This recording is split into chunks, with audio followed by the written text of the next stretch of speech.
Perkembangan penyakit rabies semakin hari semakin mengkhawatirkan keadaannya. Jumlah korban gigitan dan meninggal terus bertambah dan penyebarannya juga meluas. Sementara persediaan vaksin anti rabies mulai mengalami kekosongan. Kondisi ini menimbulkan keprihatinan dari pelaku pariwisata karena menjadi ancaman serius bagi industri pariwisata.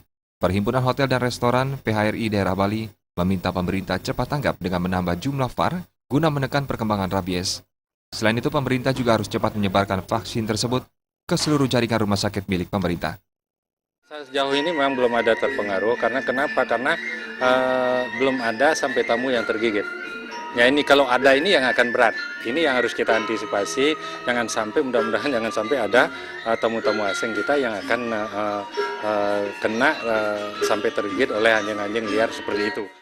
Selain menambah persediaan VAR, pemerintah juga diminta menertibkan anjing liar penyebar rabies, anjing peliharaan warga, masih banyak yang tidak dikandangkan sehingga berpotensi menyebarkan rabies dan dikhawatirkan menyerang wisatawan. Pujiantini dan Angga Ratana, Bali TV.